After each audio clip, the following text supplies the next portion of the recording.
We're doing here, going to finish pulling this bearing out of the wheel. If you'll notice, this is a puller. That's what it's supposed to do, is remove these bearings. You don't drive them out, you don't beat them out.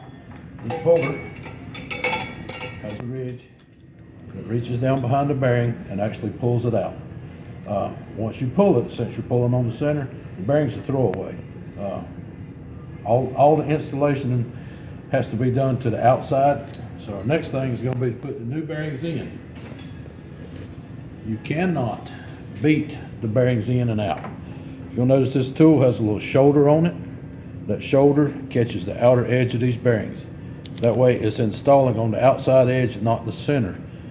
People driving these bearings in and out is probably the major cause of wheel bearing failure on the 2000 and newer Harleys with the seal bearings in them.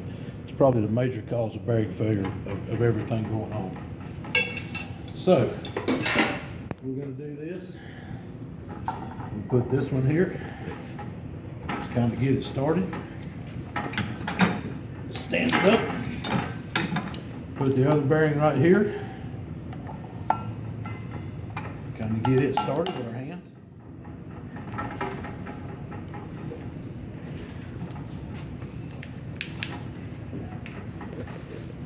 This tool has a bearing on it on this one end to help keep things from binding up so bad while you're tightening it.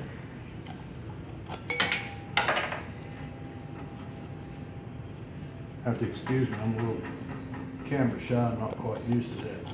The point that I'm trying to make here is there's some shops, dealerships that's trying to tell their customers that aftermarket shops don't have the proper tools and equipment to do a lot of the work on the Harleys. I'm here to tell you that I have probably more of the correct special tools than most dealerships do. I have enough stuff that I'm proud enough to tell you, if I'm working on your motorcycle and you want to see what's being done, you can come to the shop and watch. There's no insurance regulations to keep you out. I always felt like half the people that don't want you to watch what they're doing is because they're doing something wrong, improper, or they're just plain ashamed of the fact that they don't have the correct tools to do the job. I'm going to get the wrenches and we'll run that up. And I'll show you in just a few minutes how this goes together completed. Right, now we're going to put the center spacer in, put the other side bearing up there. Once again, this tool has the shoulder on it to press on the outer part of the bearing. Run this up with our fingers, get as much of it done as we can before we put the wrenches on it.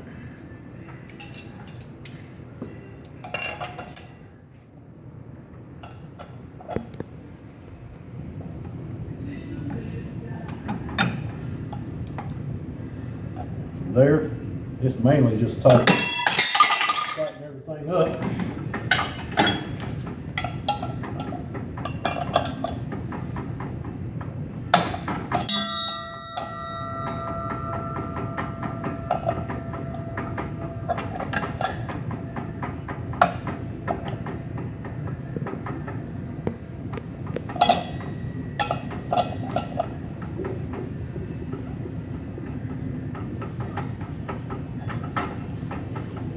You can see it pulls the bearing in. It's not the quickest way to do it, but it is the correct way to do it.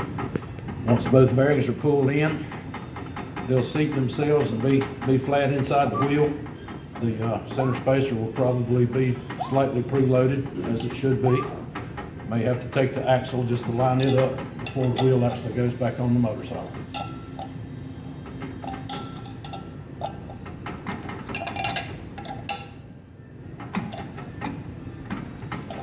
There you have it. Wheel bearings installed correctly using the correct tools. Aftermarket shops have those too, you know.